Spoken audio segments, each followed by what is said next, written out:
बिस्मिल्लाहिर्रहमानिर्रहीम और अस्सलाम वालेकुम। 2 जुलाई और पाकिस्तान में बुध की शाम।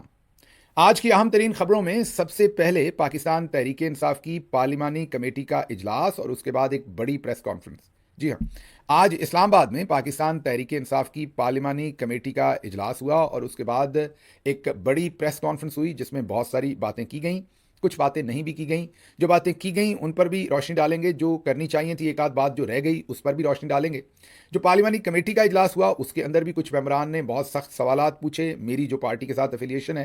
हालांकि ये जो मुझे इन्फॉर्मेशन है ये तो इंडिपेंडेंट जर्नलिस्टों से मिली है, लेकिन बहरहाल उन चीज़ों को मैं रिपोर्ट नहीं करूंगा, वो दूसरे जर्नलिस्ट जो है वो रिपोर्ट कर रहे होंगे, आप वहां से ज़रूर सुनिए। यहाँ पर मैं बात करूंगा कि उस पार्लिमानी कमेटी के इजलास के बाद जो प्रेस कॉन्फ्रेंस हुई उसमें जो मेन हाईलाइट रही वो एक तो जो मौजूदा जुल्म हो रहा है जाहिर है, और हुकूमत और मौजूदा रजीम और मिलिट्री जनरल्स ने जिस तरीके से कब्जा कर रखा है और जमहूरियत को जो खदशात हैं उन सब के ऊपर बात हुई। लेकिन मेन हाईलाइट खैबर पख्तूनख्वा की हुकूमत के खिलाफ होने वाली मुतवक्के साजिशें जो हैं, जो हम आपके सामने चंद दिन से रख रहे हैं, उसके ऊपर बातचीत हुई। अली अमीन गंडापुर साहब ने बहुत ही वाज़ेह अंदाज में कहा कि मैं चैलेंज करता हूं, अगर आप आइनी और कानूनी तरीके से हमारी हुकूमत खैबर पख्तूनख्वा में गिरा देंगे तो मैं सियासत छोड़ दूंगा। उन्होंने जाहिर है ये पैगाम उनका मिलिट्री जनरल्स की तरफ ही था कि अगर आप हमारी हुकूमत आइनी और कानूनी तरीके से गिराएंगे, आइनी और कानूनी के बगैर आप गिरा सकते हैं। उनके कहने का मतलब है कि ना ही हमारा कोई मेंबर छोड़ेगा, ना ही हॉर्स ट्रेडिंग होगी, ना ही कोई मेंबर हमारा फॉरवर्ड ब्लॉक बनाएगा। ऐसी सूरत में अगर आपने गैर आइनी काम करने हैं तो वो तो आप कर सकते हैं, लेकिन आइनी और कानूनी तरीके से आप हमारी हुकूमत नहीं गिरा सकते। ये कहना था गंडापुर साहब का, उनसे मैं एग्री करता हूं। लेकिन मैं साथ साथ उन्हें कहूंगा कि मेरा ख्याल इस बहस में वो इनसे ना उलझें, क्योंकि जिनको वो चैलेंज कर रहे हैं उन्होंने असल में उतनी जंगें नहीं लड़ी जीती की बात चले छोड़ देते, उतनी जंगें नहीं लड़ी जितनी दफ़ा उन्होंने हुकूमतें गिराई हुई हैं। तो इसलिए उनका वसी तजर्बा है, कानूनी और आइनी तरीके से तो कभी भी नहीं गिराते। जाहिर है उनका जो तरीकाकार है वो तो है ही गैर आइनी। तो इसलिए उस सिमत हमें मेरा ख्याल है बात करने की ज़रूरत की बजाय इस चीज़ के ऊपर फोकस करना चाहिए कि हमने अब मौजूदा हालात के अंदर प्रोटेस्ट की तरफ कैसे जाना है। ये सिर्फ मैं नहीं कह रहा, जो इंडिपेंडेंट जर्नलिस्ट हैं वो भी अब यही कॉमेंट कर रहे हैं कि आज की जो प्रेस कॉन्फ्रेंस थी उसमें बहुत अहम बातें हुई, लेकिन जो एक सबसे अहम बात थी वो मिसिंग थी, और वो ये थी कि अगले प्रोटेस्ट का लाहे अमल। मैं भी एग्री करता हूं इन इंडिपेंडेंट जर्नलिस्टों के साथ, बहुत अच्छा किया प्रेस कॉन्फ्रेंस की, पूरी लीडरशिप की सताइश। जाहिर है केपी की हुकूमत के लिए जो दरपेश खतरात हैं और ओवरऑल मुल्क के अंदर जमहूरियत, हमारे वर्कर्स के साथ जो मामलात हैं, इमरान खान साहब के साथ मामलात हैं, उन तमाम चीज़ों को जिस तरह भी उजागर किया गया, बहुत अच्छी बात है, एक सताइश के काबिल ये एफर्ट है। लेकिन मेरे लिए भी हैरानी की बात थी कि अब से एक हफ्ते के बाद तकरीबन हमें प्रोटेस्ट शुरू करना पड़ना है, क्योंकि इमरान खान साहब ने 10 मुहर्रमुल हराम के बाद प्रोटेस्ट की कॉल या मैसेज जो है वो जेल से दे दिया है। अब जब जब प्रोटेस्ट की कॉल दी जाती है तो 2 से 3 चीज़ें ज़रूर होती हैं। सबसे पहले तो इमरान खान साहब को आइसोलेट कर दिया जाता है, ये हर दफ़ा होता है। अच्छा, आइसोलेट होना आसान नहीं है खान साहब के लिए, क्योंकि उनका सेल बहुत छोटा है, आजकल बहुत गर्मी है, तो उन्हें भी पता है जब उन्हें आइसोलेट किया जाएगा तो जो जुल्म है उसके पहाड़ तोड़ दिए जाएंगे। उसके बावजूद आप इमरान खान की दिलेरी और बहादुरी और कमिटमेंट देखें कि सब कुछ पता होने के बावजूद भी वो अंदर से एहतजाज की कॉल देते हैं। अगर वो एहतजाज की कॉल ना दें तो उन्हें आइसोलेट भी ना किया जाए, उनको भी पता है इस बात का, आपको भी और हमें भी। और उनके ऊपर सख्तियां तो हैं ही, लेकिन वो जो सख्तियां बहुत बढ़ा दी जाती हैं वो भी शायद ना बढ़ाई जाए। ये सब कुछ जानते बूझते या जानने के बावजूद भी इमरान खान उन सख्तियों से नहीं डरते और जो असूल की बात है वो करते हैं और एहतजाज की कॉल देते हैं। जैसे ही इस दफ़ा एहतजाज की कॉल दी गई, साथ ही उनको आइसोलेट कर दिया गया। एक तो ये चीज़ हर दफ़ा होती है, इस दफ़ा भी हुई। दूसरी चीज़ हर दफ़ा होती है और इस दफ़ा भी हो रही है, और वो ये है कि साथ ही मुज़ाकरात की बात शुरू हो जाती है। जैसे ही इमरान खान एहतजाज की कॉल देते हैं, आपको याद होगा कि मैंने आपको मई के मंथ से पहले अप्रैल में बताया था कि हुकूमत की भरपूर कोशिश होगी कि ये 2 महीने किसी तरह से गुजार दें। जो एहतजाज के लिए बेस्ट टाइम होता है साल में, वो आपको मैंने बताया था कि वो मार्च अप्रैल के महीने होते हैं, और मई आप कह लें कि मिड तक या उसके आखिर तक। उसके बाद ये जो महीने हैं इसमें एहतजाज, जाहिर है गर्मी ज़्यादा होती है तो उतना ये मौसर वक्त नहीं होता। अगला मौसर वक्त जो है वो शुरू होता है अगस्त के एंड पर, या आप कहिए कि सितंबर अक्टूबर में, और वो बहुत ही मौसर वक्त होता है। तो हुकूमत की कोशिश होती है कि ये जो बहुत ही मौसर वक्त के दिन हैं इनको आगे पीछे किया जाए। अच्छा, इन दिनों में गर्मी तो बहुत होती है, ये जो जून का, जुलाई का, अगस्त का टाइम है, लेकिन इन दिनों में एक काम ये भी है कि किसान जो हैं वो गंदम से फारिग हो चुके हैं। अभी मुहर्रमुल हराम में भी लोग अपने मजहबी जो फ़राइज़ हैं और वो पूरे करेंगे, और उसके बाद वो भी थोड़ा फारिग होंगे, तो फिर एक एहतजाज की, आल्दो की उतनी आइडियल विंडो नहीं होती लेकिन फिर भी एक विंडो निकलती है। अब हुकूमत को दोबारा पता है कि कहीं एहतजाज ना शुरू हो जाए, तो ऐसी सूरत हाल में दोबारा से जो मुज़ाकरात है उसकी बातें अंदर और बाहर दोनों तरफ से होना शुरू हो गई।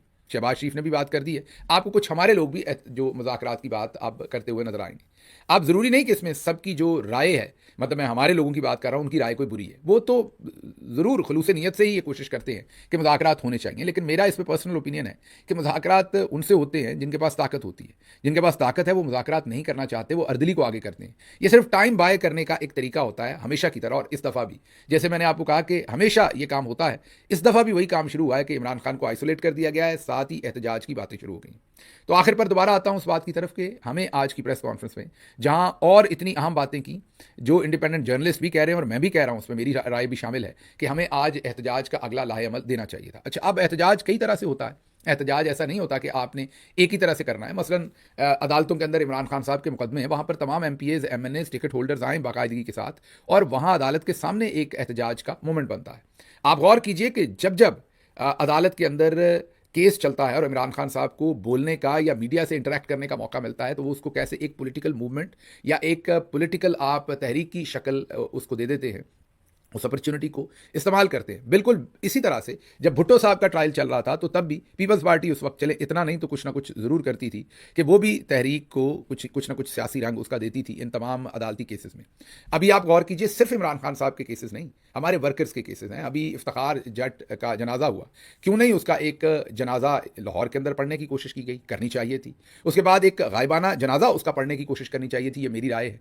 आज जैसे पार्टी इकट्ठी हुई थी तो किसी अवामी जगह के ऊपर, ये मेरा मशवरा है, उनका गायबाना जनाजा पढ़ने की कोशिश करनी चाहिए थी। फिर पार्टी को उनकी तरफ जाना चाहिए था, फिर उनके वालिद को बुलाना चाहिए था। इसी तरह हमारे एक और वर्कर जो है, उनकी भी अब इसी तरीके से शहादत हो गई है। वो भी उनको भी हेपेटाइटिस हुआ, और वो खैबर पख्तूनख्वा से हमारे वो वर्कर हैं, वो इफ्तिखार जट के बाद अब उनकी भी, वो भी जाँ भाग हुए हैं, उनकी भी शहादत हुई है, उनको भी हेपेटाइटिस ही हुआ है। तो देखने की ज़रूरत यह है कि क्यों इन हमारे तमाम वर्कर्स जो लाहौर से पकड़े गए उन्हें हेपेटाइटिस हो रहा है, क्या जानबूझ के कुछ ऐसा तो नहीं किया जा रहा? और अगर वहाँ पर जो सारी जेल के जो नंबर्स हैं वो यही हैं, मीन इतना ही इन्फेक्शन का रेट है, तो फिर तो जाहिर है आप ये नहीं कह सकते कि जानबूझ के, लेकिन फिर जेल के हालात बेहतर बनाने पड़ेंगे। वहाँ पर सोचना पड़ेगा, फील्ड मार्शल साहब को सोचना पड़ेगा कि हज़ारों लोगों को पकड़ के उन्होंने अंदर तो दे दिया, उन्हें साफ़ पानी भी किसी ने पिलाना था। तो बहरहाल अब जो हमारी लीडरशिप है, उन्हें बहुत सारे और तरीके आप निकाल सकते हैं कि आप, जैसे मैंने इफ्तिखार साहब का बताया जो जाँ भाग हुए, शहीद हुए, उनके लिए बहुत सारी एक्टिविटीज़ की जा सकती, अभी भी की जा सकती हैं। उनके एक ख़त्म का बंदोबस्त किया जा सकता है। जैसे आपको पता है कुलखानी के बाद 10वें के ऊपर एक ख़त्म करवाया जाता है, कुलखानी करवाई जा सकती थी। और बहुत सारी ऐसी एक्टिविटीज़ हैं, अगर हमारी लीडरशिप चाहे तो एक मोमेंटम ऐसी एक्टिविटीज़ के ऊपर बनाया जा सकता है। एक बड़ी मस्जिद में, किसी बड़े मजहबी मकाम के ऊपर उनके लिए दुआ का एहतमाम किया जा सकता है। ऐसी खैबर पख्तूनख्वा में पार्टीज इसी तरीके से, एहतजाज और क्या होता है, अपनी बात को जिंदा रखना होता है, एक जलथल रखनी होती है, एक हिलजुल रखनी होती है। आपने चीज़ों को नॉर्मलाइज नहीं कर देना, मुकम्मल ठंडे नहीं होने देना, आपने इंजन को गर्म रखना होता है, मतलब मामलात को चला के रखना होता है। तो हमारी पार्टी बड़े आराम से ये चीज़ें तो कर सकती है। अब आप बताइए कि अगर गायबाना जनाजा होगा तो उसके ऊपर क्या होगा, क्या वहाँ गिरफ्तारियाँ होंगी? ऑफ कोर्स नहीं होंगी। तो इसी तरीके से अगर कहीं पर उनका ख़त्म शरीफ करवाया जाता है तो वहाँ भी, और बहुत सारी ऐसी एक्टिविटीज़ जो है वो जनरेट की जा सकती हैं। अच्छा जी, अली अमीन गंडापुर साहब ने जो बात की, दूसरी तरफ से बात ये आई कि मौलाना फजल रहमान PTI की जो KP में हुकूमत है उसके खिलाफ अदम एतमाद का हिस्सा नहीं बनेंगे, ये उन्होंने यकीन दहानी करवाई। ये अब मेरी ज़ाती राय है, पर्सनल ओपिनियन है कि मौलाना साहब जब किसी चीज़ की यकीन दहानी करवाते हैं तो तैयार हो जाइए, तब मौलाना साहब ज़रूर वो चीज़ करने को सोच रहे हैं। तो अब खैबर पख्तूनख्वा की हुकूमत को और भी चौकन्ना रहना चाहिए, क्योंकि अगर मौलाना साहब ने कहा है कि मैं बिल्कुल इसमें ऐसी कोई हरकत नहीं करूँगा, तो चांसेस हैं कि ज़रूर ऐसी हरकत कर सकते हैं। अगली खबर बलूचिस्तान से है, और वो भी इंटरेस्टिंग खबर है। मौलाना फजल रहमान साहब ने सेनेटर कामरान मुर्तज़ा साहब के तवसत से बलूचिस्तान हाई कोर्ट के अंदर जो बलूचिस्तान मिनरल्स का एक्ट है उसको चैलेंज कर दिया है। वजह आपको पता ही है कि फील्ड मार्शल साहब जब सदर ट्रंप को मिले तो पता ये चला है कि उन्होंने बलूचिस्तान के मिनरल्स जो हैं वो अमेरिका को ऑफर की। अच्छा, यहाँ अब इंटरेस्टिंग बात यह है कि इससे पहले पाकिस्तान यही मिनरल्स जो हैं वो चाइना को भी ऑफर कर चुका है, ये ज़हन में रखिए। अब पता नहीं हमने ये मिनरल, और सऊदी अरब को भी कर चुका है, रेकोडेक वाले आपको याद होगा, तो पता नहीं हमने ये मिनरल्स कितने मुल्कों को ऑफर करने हैं। बहरहाल फजल रहमान साहब ने उसे हाई कोर्ट के अंदर चैलेंज कर दिया। लेकिन यहाँ सबसे इंपॉर्टेंट बात यह है कि जो मौलाना फजल रहमान और उनकी जमात है, उन्होंने पहले खुद वोट देकर मिनरल्स बिल को पास कर रखा है। तो पास करते हुए उसमें वोट दिया है, और वोट देने के बाद जब वो पास हो गया है तो अब उसे अदालत के अंदर चैलेंज कर रहे हैं। वैसे ये भी कमाल ही है, ये सिर्फ फजल रहमान साहब और उनकी जमात ही कर सकते हैं, और कोई नहीं कर सकता।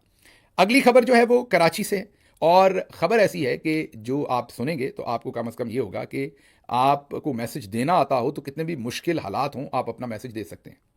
बुशरा अंसारी साहबा ने एक बहुत ही तगड़ा मैसेज दिया है और उन्होंने आज ये साबित किया है कि वो अहमद बशीर साहब की बेटी हैं, क्योंकि अहमद बशीर पाकिस्तान के बड़े दानश्वर थे, बड़े राइटर थे, बड़े जर्नलिस्ट थे और उन्होंने भी मुश्किल हालात में जर्नलिज्म किया था, लेकिन अपनी कलम को झुकने नहीं दिया था या टेढ़ा होने नहीं दिया था। आज बुशरा अंसारी साहबा में उनकी बेटी होने का वो रंग नज़र आया है अहमद बशीर साहब की। अहमद बशीर साहब की बहुत सारी किताबें हैं, अगर आपको मौका मिले तो ज़रूर पढ़िए, या उनके बारे में वैसे आपको जानने को मौका मिले तो अच्छी पर्सनैलिटी थे, उनका अच्छा काम था, ज़रूर उनको देखिएगा। बुशरा अंसारी साहबा ने आज नाम लिए बगैर फील्ड मार्शल साहब को एक तगड़ा पैगाम दिया है।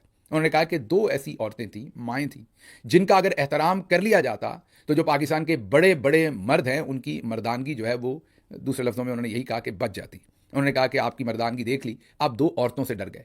उन्होंने क्या कहा, सुनिए। अस्सलाम वालेकुम जी। जो कुछ हो रहा है आजकल न्यूज़ में देख रहे हैं, देखें तो मुश्किल, ना देखें तो मुश्किल, मगर देखना तो पड़ेगा। मैं ये सोच रही हूँ कि अगर हम इतना ख्याल कर लेते कि 2 माएँ खड़ी थी हमारे सामने, यास्मीन राशिद साहिबा और उस्मान डार की वालिदा, अपनी उम्र के हिसाब से कितना आउट ऑफ द वे हो गई हैं। अगर आपको एक दिन आपकी मर्जी का तकिया न मिले, आपको नहीं आता, जेलों में बंद, मुश्किलों में खड़ी, जो भी उनका मौक़िफ़ है, उनकी इज्जत रख लेनी चाहिए थी। इस बात का मुझे दुख है। बड़े बड़े मर्दों से मैं ये कह रही हूँ कि आपकी मर्दानगी यहाँ आके नजर आ गई कि आप 2 औरतों से डर गए। सॉरी। सुन लिया आपने।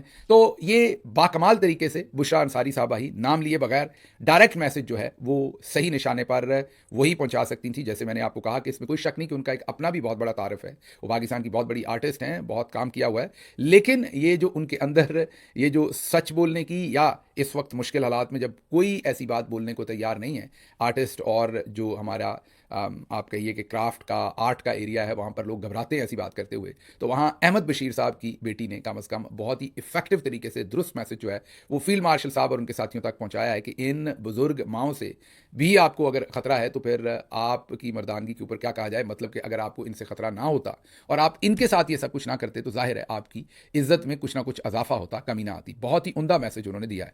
इसके साथ ही जो मौलाना तारिक जमील हैं, उन्होंने भी जाहिर है नाम लिए बगैर, नाम लेंगे तो फिर चुके जाएंगे बेचारे, नाम लिए बगैर उन्होंने भी बहुत ही इफेक्टिव मैसेज सही जगह पर पहुंचा दिया है। उन्होंने कहा कि इस वक्त मुल्क में अदालतें बिक चुकी हैं, इंसाफ बिक चुका है। उनसे पूछा गया कि मौलाना साहब, इमरान खान जेल में हैं, क्या वो रिहा हो पाएंगे? तो उस पर उन्होंने कहा कि फ़िरौन ने 70,000 बच्चे मारे, लेकिन मूसा तो पैदा हुआ ना। ये जुल्म की अंधेरी रात है, लेकिन ये जुल्म मिट कर रहेगा, क्योंकि जुल्म मिटने के लिए है। लग ये रहा है कि यहाँ पर अशारतन, उन्होंने नहीं कहा, चले मैं तस्सिया कर देता हूँ, वो मेरा ख्याल है कि चौधरी निज़ामुद्दीन साहब को वो यहाँ फ़िरौन कह रहे हैं या फ़िरौन से तशबीह दे रहे हैं। ये दोबारा एक बहुत ही इफेक्टिव मैसेज है, नाम लिए बगैर बेहतरीन जगह पर उन्होंने भी पैगाम पहुँचाया है। तो क्लैरिटी तो अब आ गई है, वो भले आप उलमा कराम की साइट पर देखें।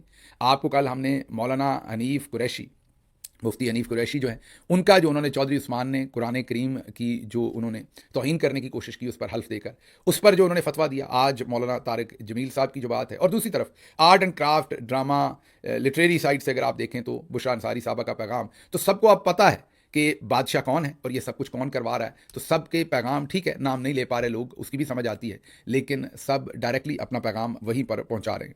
अच्छा जी, अगली खबर आपके सामने रखते हैं और वही है कि मोहम्मद मालिक साहब ने खबर दी है, और ख़बर यह है कि इस बार शहबाज शरीफ चीनी की एक्सपोर्ट के ख़िलाफ़ थे। मतलब उनको पता था कि अगर चीनी एक्सपोर्ट की तो मुल्क के अंदर चीनी कम है और ये एक स्कैंडल बनेगा, तो उसके ख़िलाफ़ थे। लेकिन फिर ख़ानदान की एक मुलाकात हुई, उन्हें लाहौर बुलाया गया, ख़ानदान की एक मुलाकात हुई और उसमें उन्हें सख्ती से कहा गया कि ये काम हर सूरत करना है, और फिर ये काम किया गया। और उसके बाद अब आपके सामने है कि वो चीनी जो इमरान खान की हुकूमत में 60, 65, 70 रुपये पर मैक्सिमम जाती थी, आज वो 205 रुपये फ़ी किलो बिक रही है।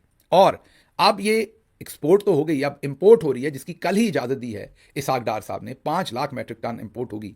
इंपोर्ट होने के बाद इस चीनी के 245 रुपये फ़ी किलो जाने पर खदशात हैं। तो स्कैंडल भी बन गया, करप्शन भी होगी। अब हमने जब इसका अपने आज़ाद ज़राए से, मोहम्मद मालिक साहब की ये खबर थी, उस पर हमने काम करते हुए अपने ज़राए से जब मालूम किया, तो हमें यह पता चला कि ये खबर अब मार्केट में शहबाज शरीफ और उनके बेटे खुद दे रहे हैं। जी हाँ, लाहौर के कुछ अहम सहाफ़ियों को शहबाज शरीफ और उनके बेटे ने खुद बताया है कि हम बाप बेटा इसमें इन्वॉल्व नहीं है, हम चीनी एक्सपोर्ट नहीं करना चाहते थे ताकि इंपोर्ट ना करनी पड़े। ये इसाक डार, मरियम नवाज़ और नवाज शरीफ और उनकी साइड जो है वो इसमें इन्वॉल्व है, और इसमें खसूसी तौर पर मरियम नवाज़ और उनके जो आगे से समधी और दूसरे लोग हैं, उनकी ख्वाहिशें इसमें शामिल थीं। तो उन्होंने वाज़ेह तौर पर अपने आप को वो डिस्टेंस कर रहे हैं लाहौर के मीडिया सर्कल्स के अंदर। आगे चलते हैं, अगली खबर आपके सामने रखते हैं, और वो ये है कि ये ज़रा एक तस्वीर देखिए, ये फातिहा ख्वानी हो रही है। इससे पहले मंजूर वट्टू साहब की हमने आपको एक तस्वीर, बल्कि वीडियो थी, जो दिखाई थी। जनाजा पढ़ने गए थे, उन्हें शायद गर्मी बहुत लग रही थी, गर्मी है भी और वो बुजुर्ग भी हैं, लेकिन ये समझ नहीं आई थी मुझे कि वो पहली लाइन में गाड़ी कैसे ले गए। मतलब अगर जनाजा पढ़ना है, क्वाइट अंडरस्टैंडेबल, आप बुजुर्ग हैं, बीमार भी हो सकते हैं, गर्मी बहुत है, वट एवर द रीज़न, आप गाड़ी में बैठ के ही जनाजा पढ़ना चाहते हैं, कोई मसला नहीं, आप जनाजा जहाँ आखिरी सफ़ है उससे पीछे अपनी गाड़ी खड़ी कीजिए, उसमें बैठ के आप जनाजा पढ़ लें। और जब जनाजा ख़त्म हो जाए या उससे पहले या बाद में 30 सेकंड के लिए आप उनके लवाहकीन में से किसी से मिल लें। नहीं भी मिलेंगे तो आपकी इतनी भारी भरकम गाड़ियाँ आई होंगी, गार्ड्स आए होंगे, सारी दुनिया को पता होगा कि भट्टू साहब आए हैं और जनाजा पढ़ के गए। आपका ड्राइवर उतर के उनको बता दे कि तबीयत ठीक नहीं थी इसलिए वो गाड़ी से नहीं निकल पा रहे, उसके बावजूद आए हैं। उन्होंने क्या किया, उन्होंने सीधा ही लाकर लैंड क्रूजर पहली लाइन में खड़ी की भट्टू साहब ने।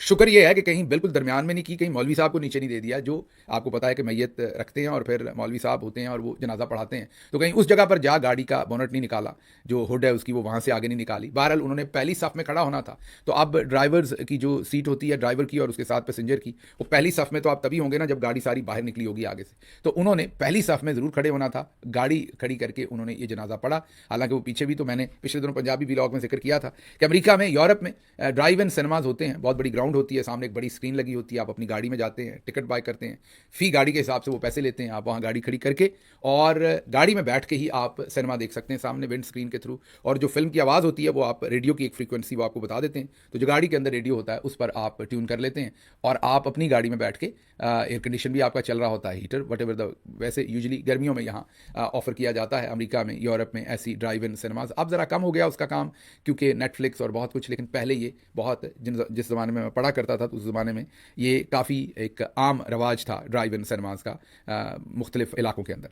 तो उन्होंने ड्राइव इन जनाजा बना दिया। अब ड्राइव इन सिनेमा तो हमने सुना था, ड्राइव इन जनाजा मंजूर भट्टू साहब ने बनाया है। लेकिन आज ये तस्वीर देखिए ज़रा, ये हमारे आर्म फोर्सेस में से शायद कोई हैं और ये फातिहा पढ़ रहे हैं, बैठने का अंदाज़ देखिए, और गाँव तकिए लगे हुए हैं और लेटे हुए हैं, लग नहीं रहा कि फातिहा पढ़ रहे हैं। ऐसे गाँव तकिए पे तो आप किसी और ही मोमेंट पर, किसी और ही मौके पर ऐसे लेटते हैं। लेकिन मेरे ख्याल में जो भी मैंने आपको बताया ना कि हर शख्स अपनी जगह पर फील्ड मार्शल है। कल हमने आपको शेखुपुरा से खबर दी थी, एक बूढ़ी अम्मा जो अपना बिजली का बिल दुरुस्त करवाने गई थी, अफसर के कहने पे जो सिक्योरिटी गार्ड था उसने धक्के मारे थे उन्हें, और बिजली का बिल दुरुस्त करना तो दूर की बात है, उन्हें धक्के देके दफ्तर से निकाला था, उनकी तजलील की थी। तो हर शख्स जिस जिस लेवल के ऊपर है, आप भट्टू साहब को देखें, वो सियासतदान हैं, उन्होंने ड्राइव इन जनाजा बना दिया। मतलब मैंने पहले भी कहा कि ज़रूर पढ़ें, हमारे लिए मोहतरम है, बुजुर्ग हैं, पीछे खड़ी कर लेते गाड़ी। उन्होंने कहा पहली सफ़ में, वो अपनी जगह फील्ड मार्शल बने। ये जो साहब फातिहा पढ़ रहे हैं इनको देख लें, कल शेखुपुरा में जिसको आपने देखा। तो जब एक पूरे माशरे के अंदर जुल्म का निज़ाम चल रहा हो, तो फिर जिसके पास जितनी ताकत है वो अपनी कैपेसिटी के मुताबिक उतना जुल्म करना चाहता है। तो ये पाकिस्तान के अंदर कल्चर बना हुआ है बदकिस्मती से, और ये चल रहा है। बहरहाल खबरें और भी थी, लेकिन मुझे यहाँ से इजाज़त दीजिए। अल्लाह आपका हामी नासिर हो। पाकिस्तान जिंदाबाद।